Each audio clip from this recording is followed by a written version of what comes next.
Thanks, Luke. Good morning, everybody, and welcome to this morning's CHIC webinar on COVID lessons learned and contingency planning. Thank you for sparing the time to be with us this morning. My name is Maggie Punya and I am the chairman of CHIC, and I'll do my best to make sure we get through this morning on time. But the success of this morning very much depends on you. So please ensure that you think about questions and clarifications that you want to answer, you want to ask our presenters this morning, and you can use the Q&A box that you will see at the bottom of your screen. I will then, would you please include which presenter you would like your question directed to, and I'll do my best to make sure that you get the answers you're after. Our first speaker this morning is Jeff Baker from Sunfish Services. Sunfish is a fire security company. It designs, installs and commissions services and maintains detection and alarm systems for housing providers and businesses and academic institutions across central and eastern England. Jeff is their national sales manager, and he has been building a successful business with a focus on quality and delivery to customers. And I'm sure you'd all agree that for services like that, quality service to customers is the top priority. Jeff, over to you for your presentation. Okay. Thanks, Maggie. Right. Now, I was going to start off and introduce ourselves to you. I'll briefly go through these next slides because I think Maggie's done quite a lot of that for us. Yeah, Sunfish Services maintain fire alarm systems, and we also design, supply, install and commission new systems. We operate in a range of sectors, including housing, student accommodation, education and science facilities, historic buildings and manufacturing. As emergency lighting and portable fire appliances usually go hand in hand with fire alarm maintenance, it won't surprise you to know that we also service and maintain these. Security has proven to be a very popular addition to our business, and many of our customers have taken advantage of the ability to service and maintain their security systems. We've been a provider of services to CHIC customers since 2011. These are some of the CHIC members that have been using our services over that time. And these are the lots that you can find us on within the CHIC framework. Okay, let's get on to what we're here to talk about. As with many business contingency plans, the need to relocate the business due to fire or flood has always been considered one of the largest risks. The possibility that a global pandemic would result in employees having to work remotely from home and have no physical interactions with each other wasn't exactly on the likely list. However, in February 2020, in light of the emerging information concerning COVID, Sunfish decided that they should be prepared for this eventuality. As the pandemic unfolded, every member of staff received a laptop and the required equipment to be able to operate from home, and it wasn't long before the switch was flipped and Sunfish was operating remotely, with only a couple of staff operating the warehouse and stores. At this point, we're uncertain as to what work would continue, how each customer would respond to the situation, or what work we'd be able to carry out. In our opinion, life safety should be a priority, and we should be able to continue to ensure that fire systems were operational at all times.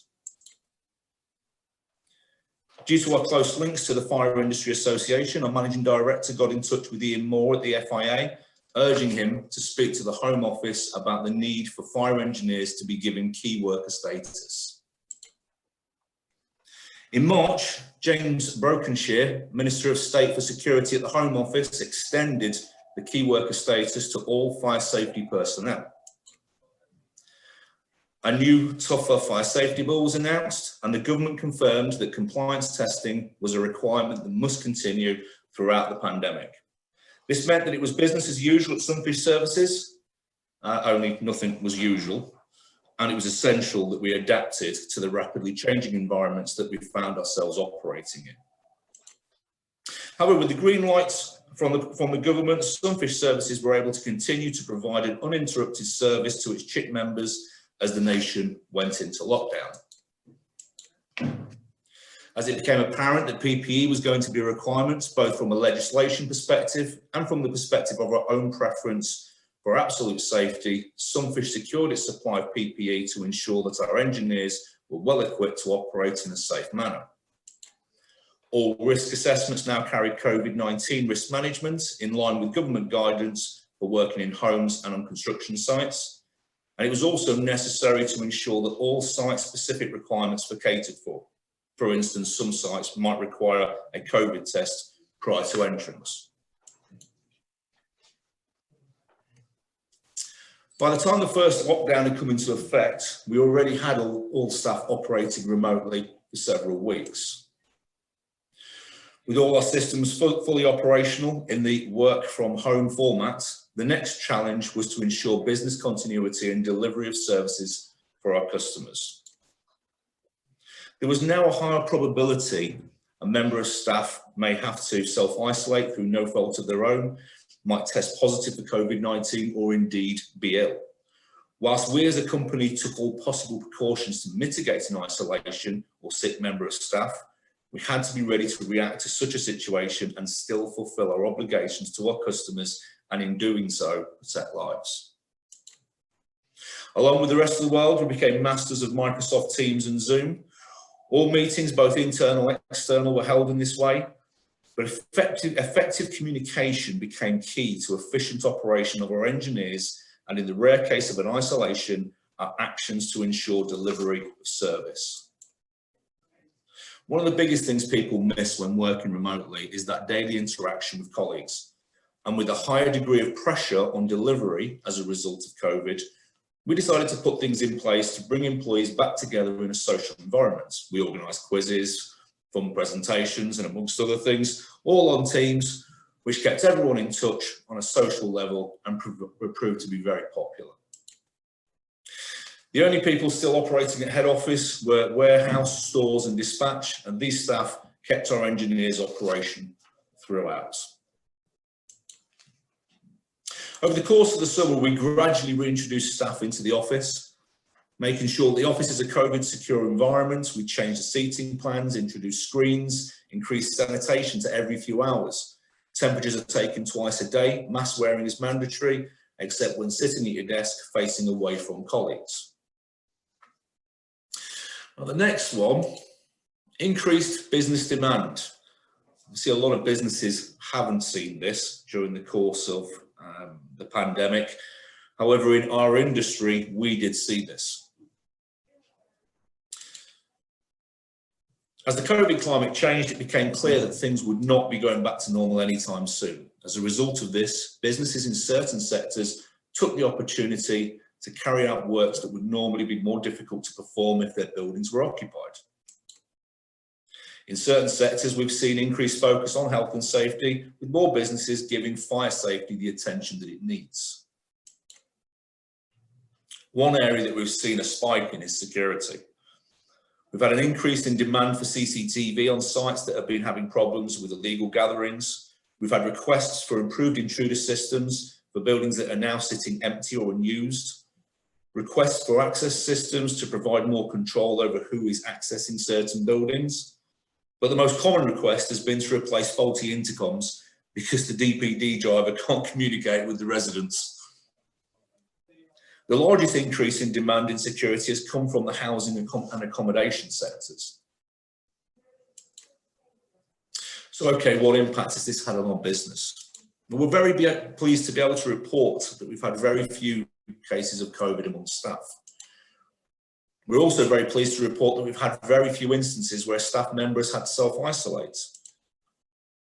This has meant that our service to our customers has largely been uninterrupted. It's also meant that as and when our customers need us to look at additional or improved measures, we're able to facilitate this whilst maintaining our COVID secure method of operation. I think it's fair to say that COVID has forced us all to think different in the way in which we operate. Whilst COVID has been an awful experience for everyone, the lessons that we've learned and the new skills that we have had to learn as a result should be carried forward, so we're better prepared for other eventualities. Having the ability to switch any member of staff to working from home without a negative impact on the business can be used in many situations and not just negative ones. There are lots of reasons an employee may need to work from home for a period of time, which can be beneficial to both the staff member and the business. COVID presented a threat to resource at a time when demand for that resource was high. Having staff that are able to respond to the demands of that situation, are able to effectively plan and change schedules, work with customers, managers, supervisors and engineers to ensure that work is completed is crucial. I'd like to think that we're through the worst of COVID, and as a nation we never have to live with such a threat again. But we didn't see this one coming, so having the skill set to react if needed is never a bad thing.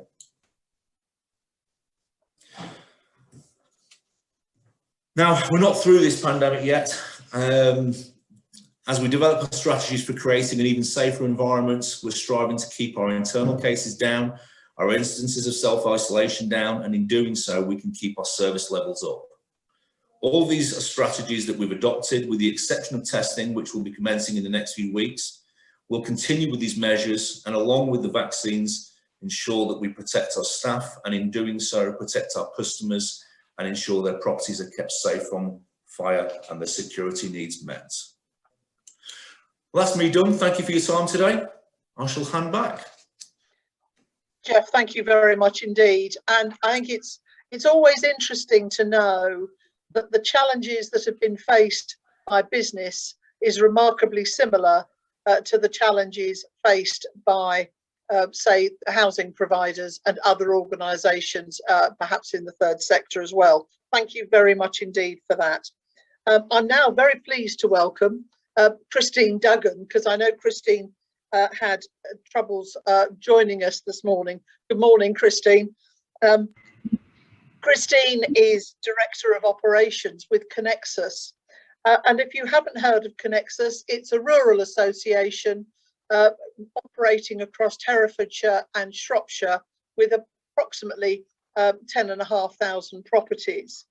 Christine has been with the organisation for about 15 years now. It was Herefordshire Housing Association when she joined it, but like many, Connexus has been changing its name and changing its structure in recent years. Christine has extensive experience across many housing issues and services, and she's currently, amongst a whole load of other things, responsible for ensuring that Connexus complies with the regulator's demands on customer standards. She also has one other huge disadvantage. I happen to be her chair, which she can't do anything about, I'm afraid. Christine, welcome, and you've got no idea how pleased I am to see you. I'll leave you to your presentation, if you would be so kind. That's great. Thank you very much, Maggie. What an introduction. And you are an amazing chair. We wouldn't be without you. Yeah. And I'm not saying that. Yeah, I believe that. I believe anything. So thank you very much. Sorry for the delay in joining you this morning, the joys of Zoom. So Curtis is driving my slides. So if I can have the next one, please, Curtis. Thank you. So yeah, so as Maggie's kindly led into, I'm the Director of Ops at Connexus Homes Limited, as we are now. We formed in 2017. But I've been in the housing sector since 1998, so yeah, that's more years than I care to remember. We have, as Maggie said, just over 10,500 homes across Herefordshire and Shropshire. We were formed from the merger of Herefordshire Housing and Shropshire Housing Groups. Some things that people might not know about us as well. We run the young people's foyers in Shropshire and Herefordshire. So we have a very long-standing foyer in Ludlow, which has been going for a very long number of years, and we've recently just become the young persons provider in Hereford. Beautiful scheme, brand new build. Our young people are telling us it's like a 5-star hotel, so we're very, very proud to have delivered that, particularly during COVID. We also run the Shropshire Domestic Abuse Service. We have 5 refuges across Shropshire, plus outreach services and support for young people affected by domestic abuse. And we have an award-winning older person service. So we won Best Older Person Service at the UK Housing Awards. No, it must have been the year before. Like everyone, we've lost a year due to our independent living service, which really brings the community into our independent living schemes. So you can see we've got a wide range of services that make us Connexus. Next slide, please, Curtis. Thank you. So, as a typical housing provider, I would say, you know, I think our response to the pandemic was mixed, mainly positive, but certainly there were a few things that we could have done better. I mean, focusing on the positives, the pandemic risk was on our risk register, although I think it's fair to say that the risk actions and controls we had in place were nowhere near comprehensive enough, and so we've learnt an awful lot around actually how we manage risk in our risk register, but who really could have been prepared for a pandemic in the way that it's hit us. I won't talk about the government. So we started our response really by increasing our exec strategic meetings. So we were meeting monthly. Obviously we started meeting weekly, just to make sure that we got communication amongst ourselves right to start with, and we could really understand all of the issues and consider all of the issues and risks that we needed to as an exec team to be able to consistently deliver messages across the rest of the organisation. Our ICT team pulled out all the stops and mobilised fully functional home working within a fortnight. They said it couldn't be done, but it was done, even for our customer services team, who we've been talking about home working for a long time as an organisation, but challenges were put up, barriers were put up, whether that be technology or culture or teamwork. But when the pandemic hit, we managed to fully mobilise within a fortnight. We quickly assess safe methods of work. So we have got an in-house repairs service. We have just under 200 colleagues in that service. So we quickly had to make sure that we had safe methods of work in place for those colleagues who were still delivering urgent and emergency repairs, plus all of our support services. So we quickly did that in line with government guidance, and we signed them off as an exec to make sure that we were happy with them. We developed a specific set of measures that we reviewed on a weekly basis, so things like cash, response to repairs, sickness levels, COVID cases within our colleague group and also our customer group. Thankfully, we weren't hit too badly during the first lockdown. The one thing I'm most proud of, I think, is our housing service, who contacted 90% of all of our customers within 3 months. So when I say all, I mean all. I was at a seminar last week with a very, very large housing provider who had contacted 10,000 of their customers. That's amazing, but they've got 100,000. Where we contacted 90% of all of ours within 3 months, asking really the questions around how are people feeling in terms of financial stability, in fact, in terms of any social isolation. Do people need help with pharmacy, shopping, mental health issues? And it wasn't that we were going to provide all of those ourselves, but what we were doing, because we're a community-based organisation, we were able to signpost people to the right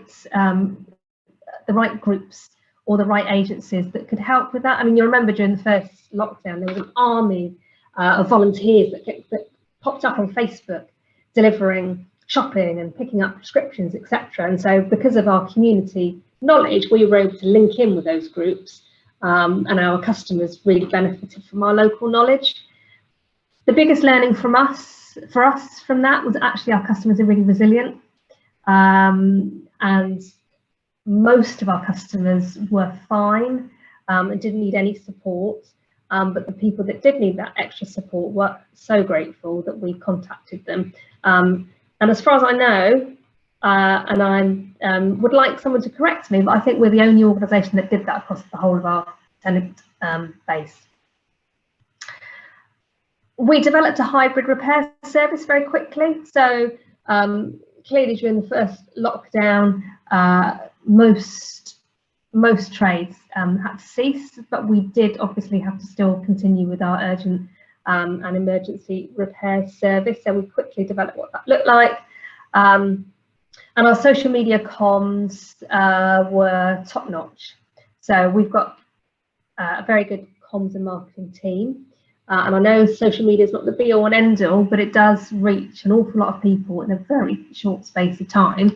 So in addition to the telephone work that we were doing, we put out some really good social media comms about, if you're feeling the pinch financially, or you're feeling lonely, or you need support in any way, then please get hold of us and we will be able to point you in the right direction or support you directly. The next slide, please. So there were some things that we didn't do so well, particularly during the first lockdown. And I'll be honest with you, our initial colleague communications weren't great.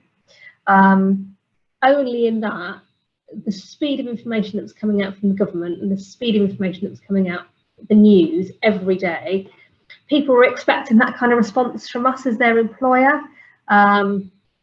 We thought a weekly or perhaps even twice a week communication in those early days would be enough. It really wasn't.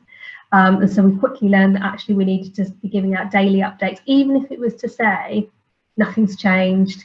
Then people just needed to hear from us, because it is true, and we all know in our heads it's true, but until it happens, you don't see the reality that people do fill the gaps. And we had all kinds of funny messaging going around the business around what we should be doing during that first lockdown. So I think, we've really learned about the speed of communication, particularly during that first lockdown. Not so positive has been our approach to customer engagement.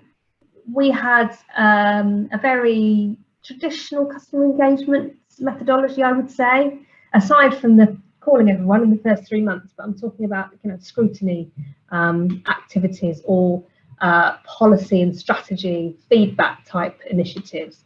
During the first lockdown, that wasn't a priority for us. The priority for us was making sure that we could still deliver services and making sure that our customers were generally okay. As the pandemic wore on, we didn't do enough, I don't think, to really harness the communication that we've got and the technology that we've got to get customer opinion. And I know there's some organisations out there that have done better than we have. We have done something that's good, so it's not completely terrible. But being absolutely honest with you, void repairs, this is a tricky one. So during the first lockdown, we ceased void repairs. Some organisations didn't, but we were following government guidelines, and so we did interpret that as not doing any void repairs. Hit us massively when we came out of the first lockdown. Our void repair times were up to something like 86 days. We had over 200 voids in our system, so we've had to work really hard to get that number down to 83, and our relet time is 35 days, which isn't at all good really, but compared to 86 days, it's a massive improvement. So for the subsequent lockdowns, we continue with void repairs because we know how important it is to get that done and to get customers through the door.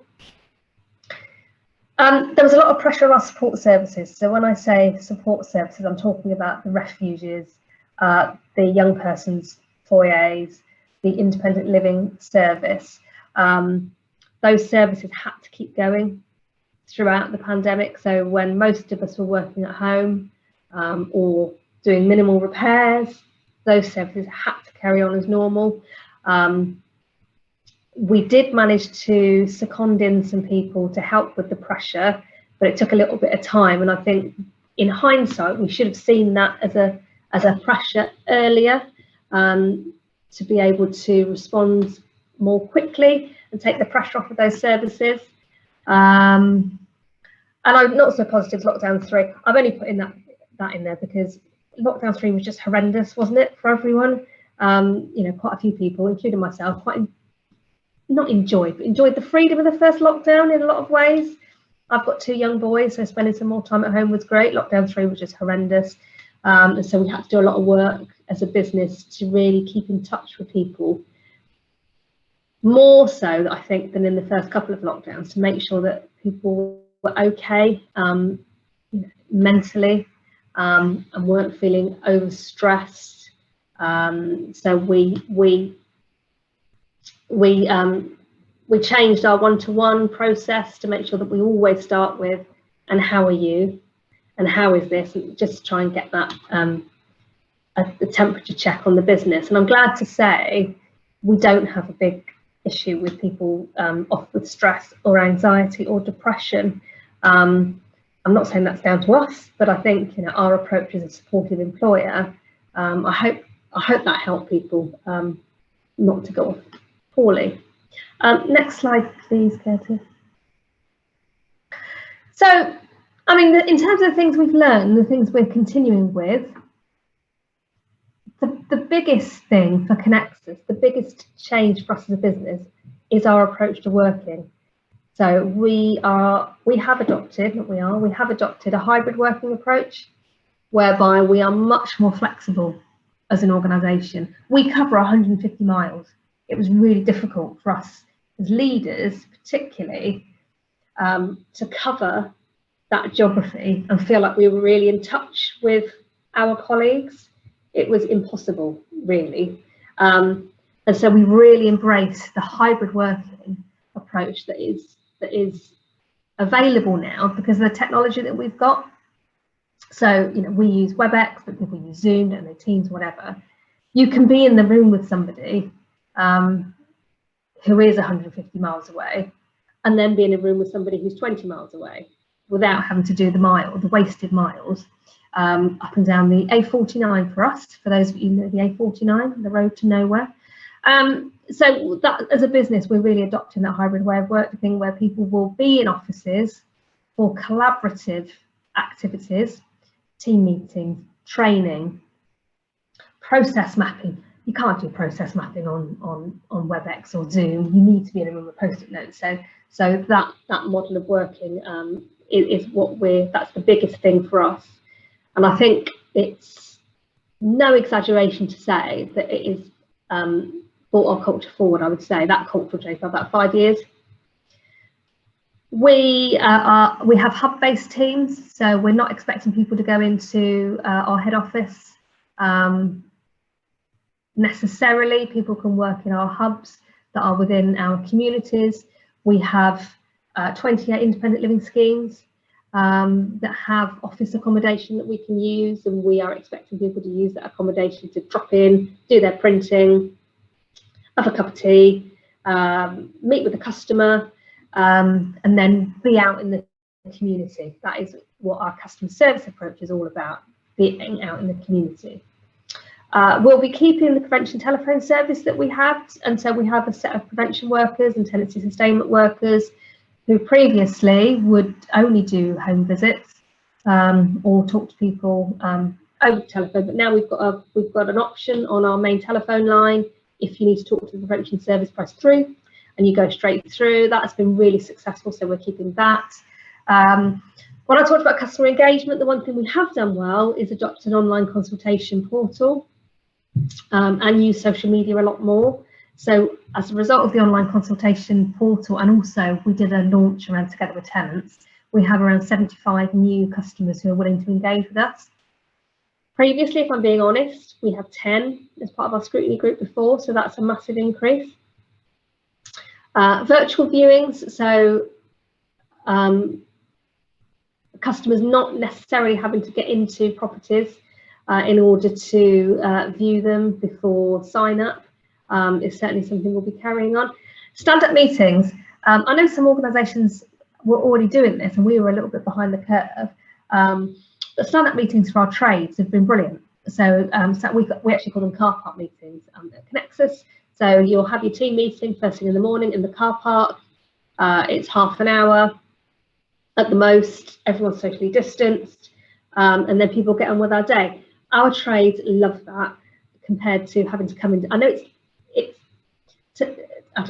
they're only coming in the door and sitting down in the office, but not doing that and standing out with their vans. They just really love it. I think it's because they can get on with their day quicker. So that's something that we'll be keeping up with. Electronic back office processes. We were fairly electronic when it comes to our back office processes, but finance. I know. I think Carol might be in the audience. Finance. Even with electronic processes, finance still have lots of paperwork, don't they? We managed to get through most of that, and we don't have half the paperwork we used to, which is just a blessing. So we'll be keeping on with that. And talking about mental health, we've done so much, whether that be through one-to-ones, team meetings, on our intranet, really talking about mental health and how it's okay not to be okay, and how you can talk about that. Ways that you can, promoting lunchtime walks. We have photography competitions all of the time, pets, spring, Christmas. That's been a real thing for us to really raise the profile of mental ill health. And I think as a nation, we've done that as well. So we've chimed in with that more open approach. I think the last slide, Curtis. Yeah, that's my last slide. So, so overall, I don't think there was anything particularly groundbreaking for Connexus, apart from contacting all of our customers. But certainly, there has been a cultural shift in terms of hybrid working. And when you've got a large geography, that's really important. But we haven't forgotten that we're a community organisation and that our customer-facing teams need to be in the heart of the community. And as a result of the pandemic, we've learned some really valuable tools to help us to do that. That was me, Maggie.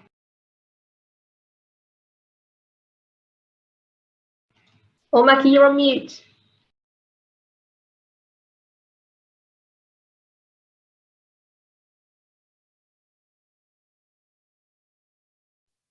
Sorry about that, everybody. That proves I'm still not quite au fait with all this technology. Christine, thank you very much for that, and thank you very much for your honesty. Colleagues who have joined us now, we've now had two of our presentations. Don't forget to put your questions, queries, discussion points on the Q&A log, which you will see at the bottom of your screen. Because we really do need some of those, and I will pass them on when we come to the general discussion at the end. Our final presenter this morning is Luke Hurd.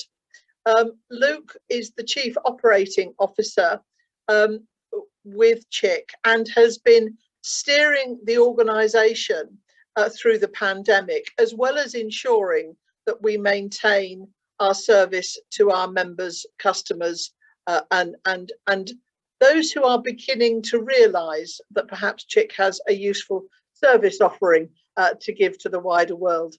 Luke, over to you. Thank you, Maggie. Let me just share my screen. Thank you very much. So, yeah, CHIC and the pandemic and where we went with it. I'll just start off with very quickly, where was CHIC back in March last year? As you all know, we are a consortium, a member-owned consortium. We operate out of central Birmingham, so it was fair to say that our office was probably in an epicentre of, within the Birmingham region of the pandemic. At that time, we had 110 members nationally, and we were servicing roughly around 240 live contracts. As a team, we were a team of 11, 6 predominantly office-based staff, with sort of 5 mobile workers. I think for us as a business, particularly at that time, face-to-face meetings, it was our norm, it was our go-to. We quite often arranged meetings, and we'd be travelling up and down the country, certainly from the member services team, to have face-to-face meetings. It was how we did business. But we also had a culture of collaboration within the team, certainly with the back office support. We did an awful lot of work together, which would be ad hoc work. So it would be, you know, projects that were coming up. We would come together as a team in the boardrooms, meet face to face, process map. As Christine says, that is still very important to be doing. We took advantage of that being in the office. But the one thing we were, as a group, as an organisation, we were very agile, without necessarily pre-planning it. All staff had laptops, mobile phones, and we were agile in terms of how we sort of operated. What that did mean is that when the world changed, which to me personally seemed to feel like it happened overnight, so quickly, we were able to adapt very, very quickly. Our Birmingham office was closed, certainly immediately, and predominantly through all 3 lockdowns, we have maintained a very small presence within the office, but the vast majority of our staff adapted very quickly to working from home. We did embrace the technology, Teams and Zoom. We all had to learn it extremely quickly. I still struggle with Zoom. Teams, I think I'm a bit of a master at now, but Zoom is one that I'm not always au fait with. But we worked and we coped very, very well with that. During lockdown 1, we did take advantage of the new word, furlough, which I don't think any of us had heard of previously. And we did have to furlough 3 of our members of staff. We were fortunate, or we sort of understood very quickly that the work volume didn't disappear. So the staff were furloughed, but we still had a requirement for the services, and we were able to bring those staff back relatively quickly in the first lockdown, but we still did have to take advantage of that furlough scheme. We did have one member of our staff who did contract COVID, was fairly poorly and did have to self-isolate and was off work for a week during that first period, along with her mother, who is a nurse and was under the pressure within the NHS. So we were very, very conscious that whilst the pandemic and COVID-19 hasn't had, for me personally, a direct impact on my family or my personal life, actually having a member of staff who did contract it and did suffer suddenly made it very, very live and very real to us all. There was obviously an awful lot of uncertainty in the business. 240 contracts. We weren't sure what was going to happen. There was a lot of mixed messages, both from central government, within social media, to understand how globally we were going to respond to the pandemic and what was going to happen for the future. We very quickly had to implement almost daily contract and budget reviews within the business. And whilst we always had weekly team meetings, Monday morning meeting with the whole of the team, that very quickly became the most important meetings that we were having, to bring everybody together on a weekly basis to understand what people were working on and, more importantly, where they needed support. Because when you suddenly move from being physically in people's presence, you are able to pick up on the nuances of people's behaviour, body language. You get to understand, you know, somebody might be feeling a little bit stressed. Going remotely, somebody lost all of that visual cues. Teams and using remote services like Zoom are great, but that is one of the areas that I think we missed very, very quickly and very early on in the pandemic. So how did the sector respond? Pretty much overnight, the construction industry ground to a halt. A lot of our planned programmes in particular were put on hold. As Christine says, different organisations responded differently, but it pretty much moved to an emergency response service only. That obviously had a huge impact on our business and what we're there to support our members through. There was a panic initially over PPE provision, and our supply chain team spent a lot of time early days talking with the supply chain around the provision of PPE, and we did an awful lot of communications out to our members around purchasing PPE and where to get it from, etc., etc. A number of our contracting organisations also furloughed their staff. So we suddenly lost a lot of the labour force that was available in the marketplace, even for those contracts that were still ongoing.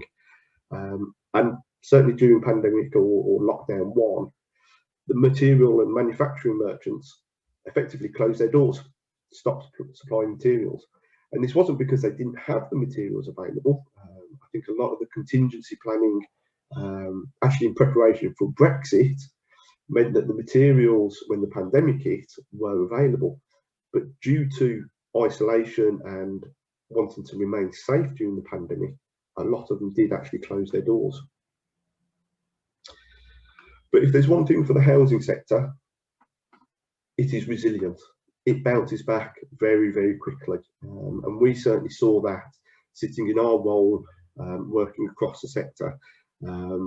Very quickly, new RAMs, new risk assessments, method statements were introduced. PPE was rolled out. Safe methods of working were very quickly adapted.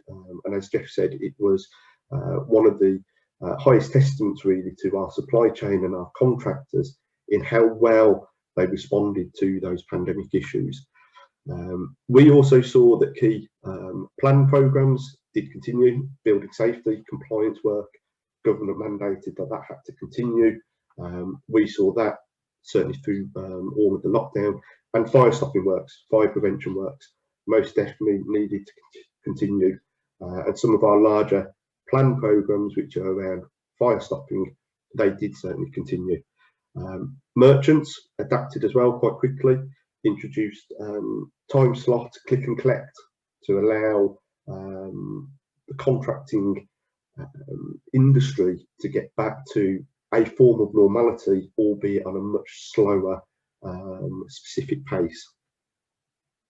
What we did see is, from a member viewpoint, the pandemic gave an opportunity for members to review their existing contractual and planned programmes and what arrangements they had in place.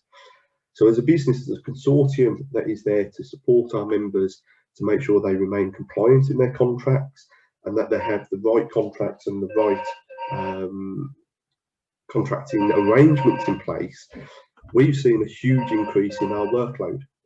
Apologies for the phone, guys, can't do anything about that at the moment. So we actually saw our work volume increase during this pandemic, where we were working with members to ensure that what they have now coming out of, hopefully now fully coming out of the pandemic, is fit for purpose for their organisations. So things were not all doom and gloom for us. As an organisation, we very quickly realigned our budgets for this year to ensure that as a business we could come out of the pandemic in a much sort of fitter, stronger position, and I think we've achieved that. The review period processes that we put in place helped with that. During this last sort of year or so, we've welcomed 3 new members to the team. 2 more were joining this week. One member of the team, Sam Domigan, who joined us as our head of commercial and procurement, he actually lives in Northern Ireland. Now, pre-pandemic, pre-new methods of working, the thought of employing a senior member of the team who lived over in Northern Ireland would probably have been unheard of. But what we actually were able to prove is that the business can operate very successfully, and it's about getting the right people. Sam interviewed and he was the right person for that role, and he's employed. Not met him yet face to face. I'm sure that will come at some stage, but we certainly have got to know each other over the last few months via Teams. The other thing that we did, very similar to what Jeff was talking about earlier, we introduced bi-weekly sort of social lunchtime calls with the whole of the team. Very, very conscious that during lockdown 1, 2 and 3, giving people the ability to not just focus on work but to have social interaction was vital to the continuity of the team and being able to remain collaborative across the organisation.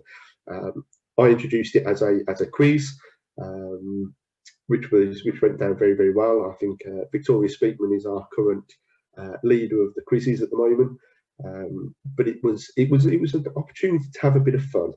And some of the feedback I've had from the staff is that actually during the pandemic, our communication has improved because of that. They are talking more to colleagues that they wouldn't necessarily have talked to on a weekly basis because of either remote working or mobile working. That level of communication has improved and got better. During lockdown, we've launched our new website, which I hope everybody has had an opportunity to go in and have a look at. If you haven't, please do so. It's a lot more dynamic now than it used to be, and a lot more informative. So that's been a real positive for us. Curtis has done a fantastic job with webinars.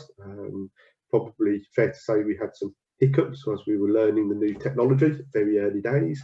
But we have rolled out webinars. They are a great source of communication and dissemination of information.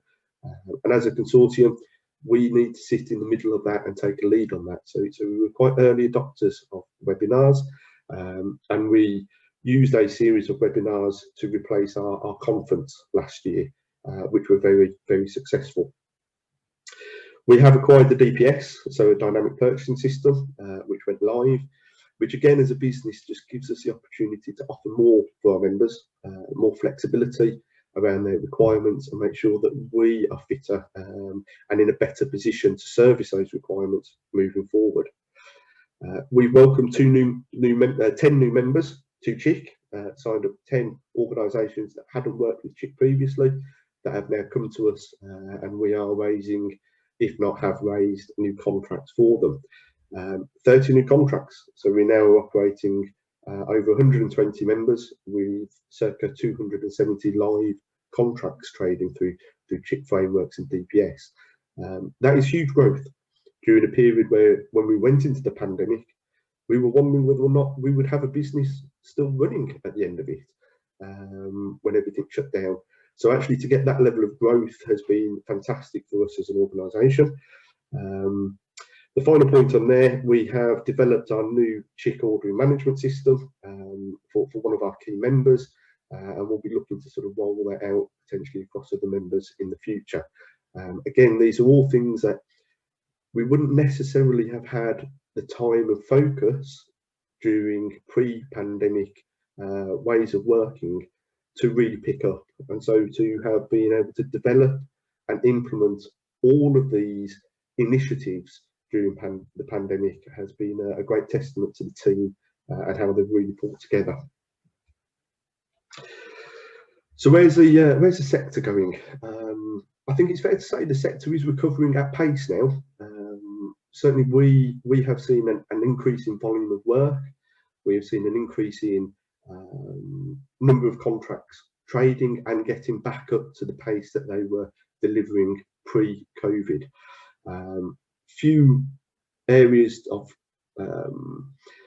issues around that. We have had some supply chain issues. I think Brexit probably has had a bigger impact than even we were fully aware of, getting hold of raw materials, which has had an effect on leading times for certain components that are required to deliver the works that the housing sector required. We've also now beginning to see some issues around labour force. I think when labour was furloughed, a number of people, tradespeople, started doing their own private jobs to maintain their livelihoods, maintain their income. Some of that workforce has effectively decided to continue doing that private sector work and haven't necessarily returned back to their previous employment to the same level. This is and will continue to have a short-term impact on the sector. We've already seen a number of contractors who have actually determined that they will not bid for new work that we are putting out for members because they quite literally don't have the workforce to service it and wouldn't want to take on work that they think they're going to fail at. That is something that as an organisation we are monitoring very, very closely, and I'm sure there'll be some further communications coming out from us around that. But one thing we have got to do And one thing we are going to be doing is the new ways of working will now become the norm. We have proven, as most organisations have, that remote working can be very successful. Problematic in one sense. When you have back-to-back Teams calls all day, it exhausts you, it really does. But at the same time, it is better sometimes than always travelling to go and have face-to-face meetings. Face-to-face meetings do need to happen. They will come back in. They are an important part of how we communicate and how we interact with people. But being able to mix that now with Teams calls and not always having to travel hundreds of miles around the country to go and see somebody for what could be a half hour to an hour's meeting, I think will just improve and speed up how we respond moving forward. So there is a great ability that comes with that. As an organisation, we've reviewed our products. We are introducing, if not have introduced, new frameworks. Jeff in particular was talking around sort of fire and security systems. We went live with our new active fire and security framework during the pandemic. Again, as a result of understanding what the sector needed and us being able to react to that and procure a route to market to give our contracting organisations and our members the ability to have compliant contracts in place. Some things we are looking at for the future. We hope to welcome everybody on this call to our conference on the 17th of November. We are having a live conference at 6 Ways. So please, if you have not already, put yourselves down as a delegate. They are great events and we're really looking forward to promoting and hosting that event in a live capacity. As CHIC, we actually did celebrate our 10 years in operation last year, albeit that we did it very low key and internally via a Teams call. So at some point we would like to sort of celebrate that with our members as well. 10 years in operation is a great milestone for the organisation. So we look forward to actually hosting something around that. And finally, for us as an organisation, it is about remaining alert and resilient. We've proven that we can adapt, that the sector can respond very, very well to these very difficult circumstances, but we have to remain resilient around that and understand where the next issues could come from and ensure that our contingency planning is robust enough to deal with them as and when they happen. So Maggie, thank you very much. That's it from me. Thank you, Luke, very much indeed. To give everyone a little bit more time to put in those discussion points, and you can either use the chat or the Q&A. I don't mind, I can cope. If I could get the discussion going, I think all three of you have talked about the flexibility and resilience of your organisations to respond to this. I wonder, both personally and organisationally, what you regard as the biggest change in your management style throughout this very challenging and difficult period, and how you will maintain that into the future as the new normal starts to come back into reality. Don't know who wants to respond to that first of all. You've been quiet for a while, Jeff, so let's start with you.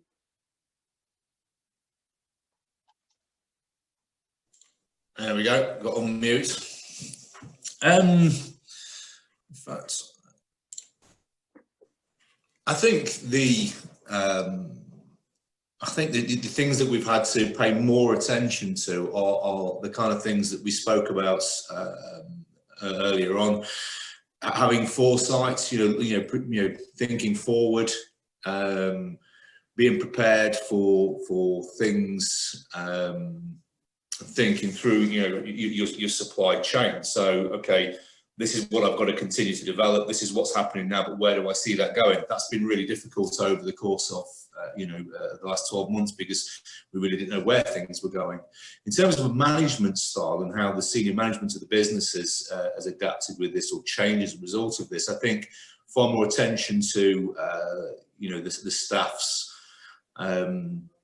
mental well-being, I think, is probably one of the best ways. I mean, you know, we were having literally daily social events, even if it was just for half an hour, you know, just to give everybody the opportunity to get back around the table, you know, have a laugh and a joke with each other, the stuff that would be missing from their entire day. You know, we take it for granted when we're all sitting in an office, we're all having a joke and a laugh, you know, then down to work, and then 5 minutes later somebody else will say something silly, or a giggle, we'll carry on with work. You know, that's office dynamics.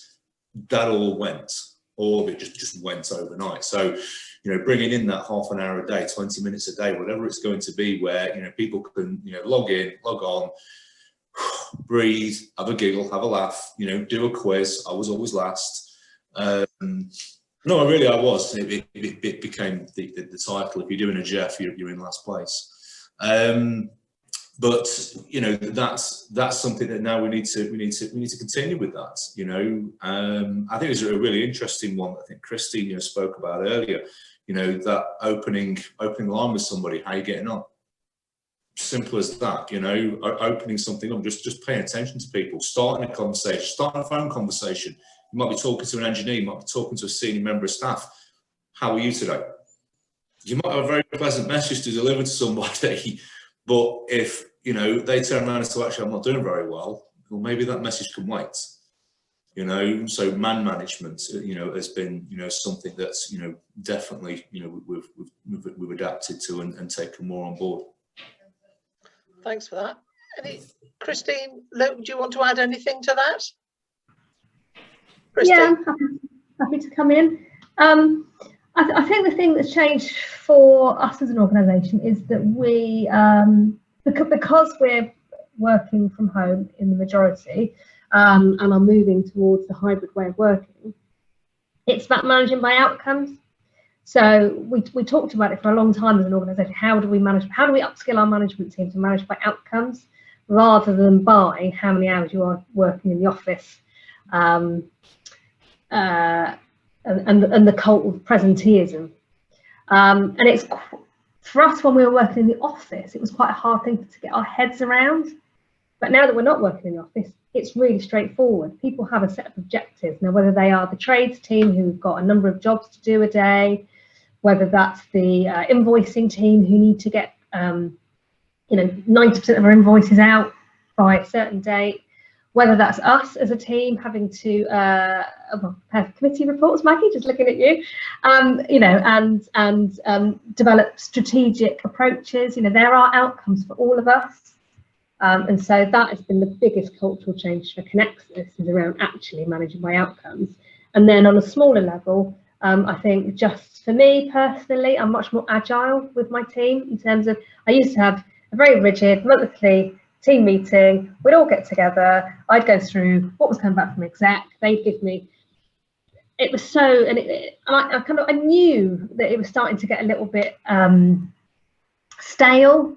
Now we have a weekly hour every Monday morning, bish bash bosh. It's much more focused, and then people are able to, because we're on, you know, we've got the technology. People can just message me.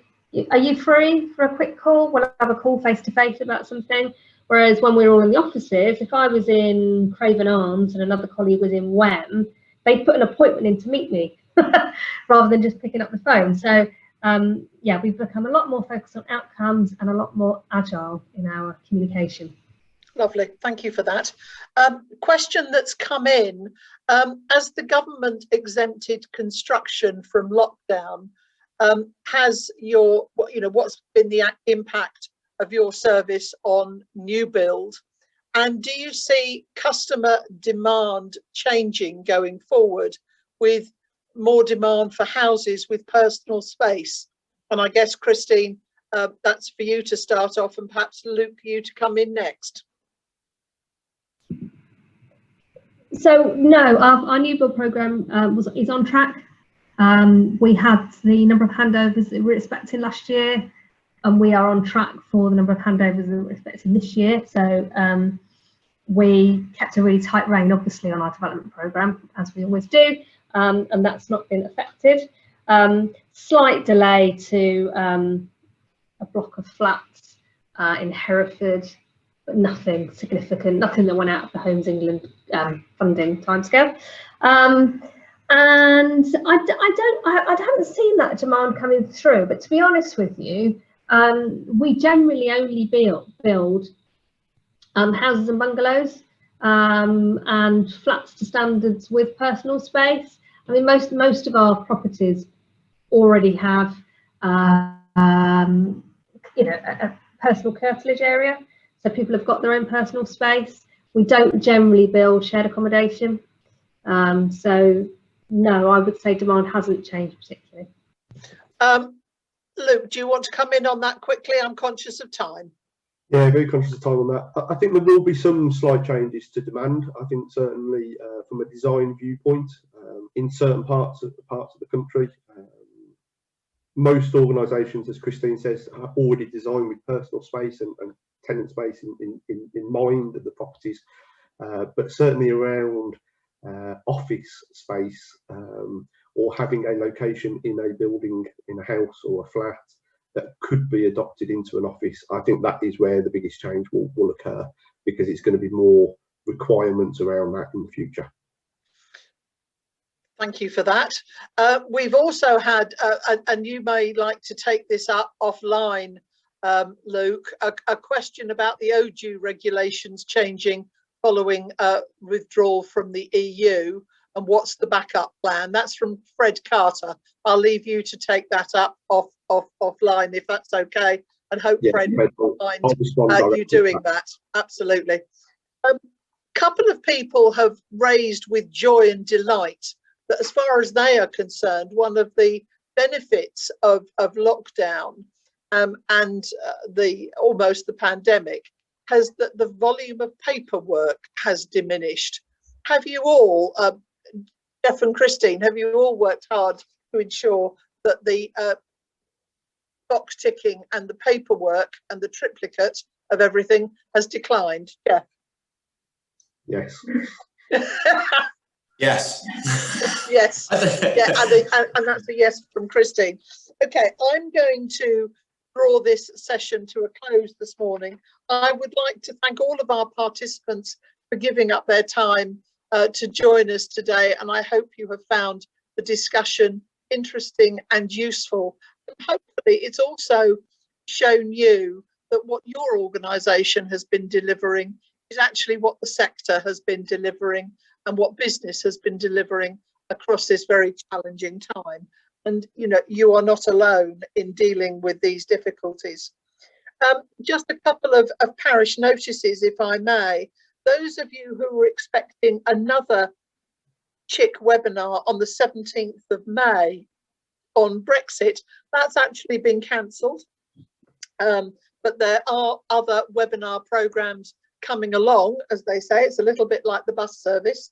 You know, you don't wait for ages and then they all come along together.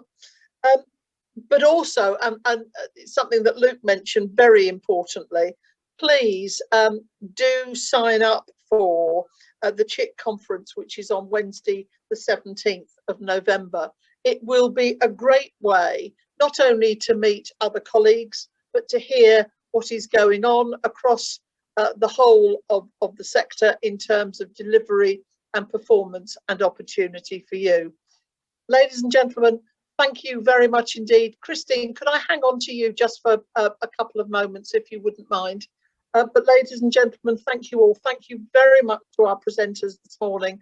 You know that old saying, there is every day is a school day, and certainly I have learnt quite a lot this morning, and I will be taking that up through other channels with the organisations concerned. So thank you very much indeed for your honesty, frankness, and congratulations to all of your organisations in what they have been able to deliver and achieve in this very difficult time. Thank you very much indeed, everybody.